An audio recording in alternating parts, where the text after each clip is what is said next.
I moved out of my mom's house, moved in with some friends, and it's kind of what I did until I moved in here.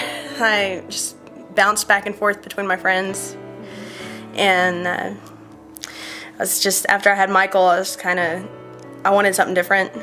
You know, I kind of wanted to grow up, and it's kind of hard to do that on your own. I have a GED because I dropped out of high school the second semester of my freshman year. It was good, you know, because I'm in recovery, and I've been in recovery for 4 years now. So that part of my life was good, but the father of Christopher can't stay clean, and so, you know, I wasn't going to live like that anymore. I hadn't been for quite a long time, and so I asked him to leave, and wasn't able to pay the bills. You know, I had a good job, but it wasn't going to work with being able to pay the bills and do everything with Christopher by myself.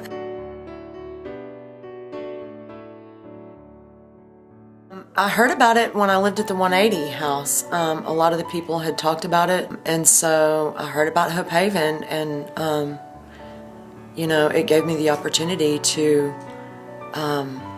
get on my feet by myself, you know, because I wasn't going to take advantage of anybody or anything like that. I really needed it, and I came, and God moved, and I got in, and it was awesome. When I was pregnant with Michael, I had been living with my mom and then living with some friends and stuff, and I had decided that I needed some help. So I called something in the phone book. It said Helpline or Hope Line, and I called them, and they told me about this place.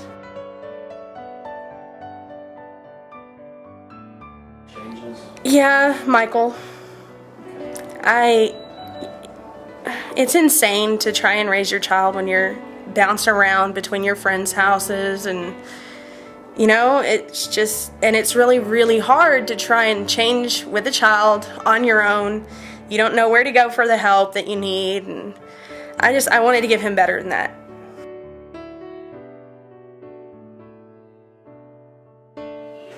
That I was blessed, you know. I'm gonna cry. I was so proud to have my little room with Christopher, you know, and that it was so inexpensive for me, and that I was going to be able to take care of him on my own, and not accumulate any debt and get on my feet. And I was just blessed. I felt so blessed and proud that I was going to be able to do it. I was nervous because I really didn't know, you know, because coming in here, you really don't know what it's like, really, until you get in. You know, I mean, you know, the facility director, you know, they interview you and they tell you about the things that you're going to do and what happens around here, but you don't really understand it until you're here, you know? So, but it was, I don't know, it felt comfortable. It felt like I was at home. I felt safe, secure.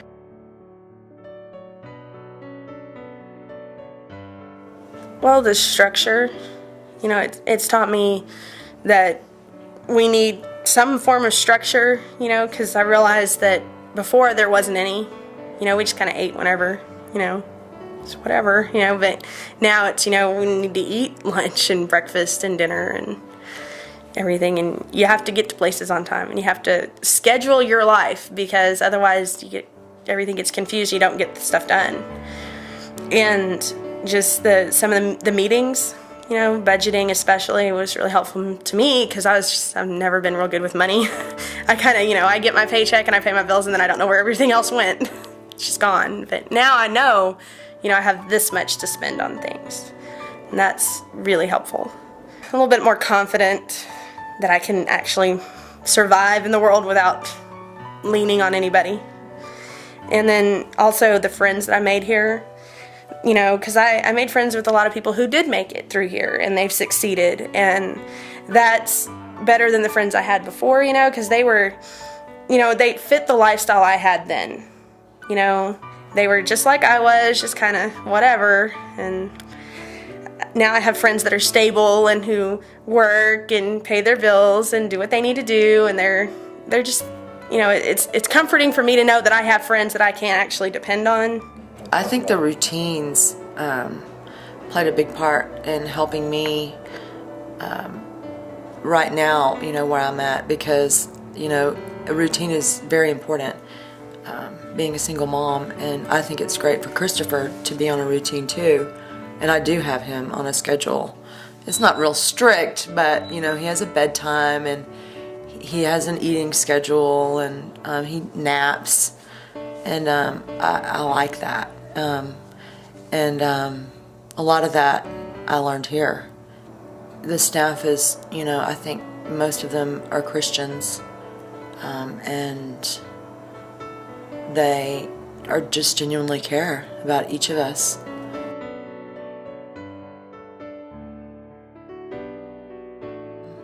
I'm in school now, and I finished my first year, and I made 7 A's and a B.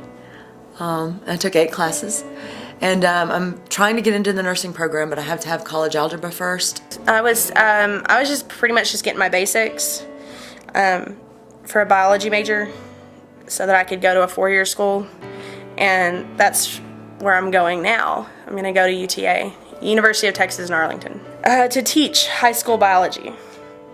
So I've got 3 more years.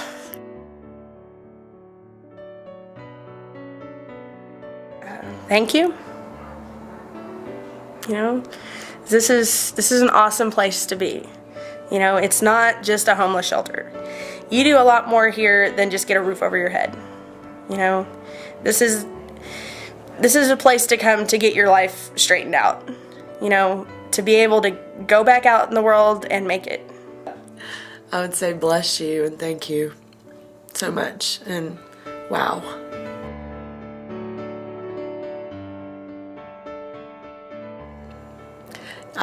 I can't tell you how I feel. I still feel awesome, you know, that I'm still in school and I'm moving forward. You know, in Hope Haven, I don't think that I would be where I'm at right now if it weren't for Hope Haven.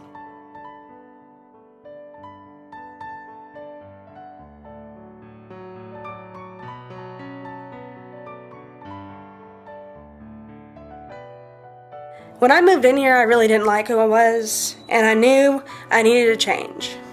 And being here helped me do that. And it kind of got me to this point where I think I'm okay, you know? Like, I know I've made bad choices, but they led me here. And where I am now is pretty good. I like who I am and where I'm going.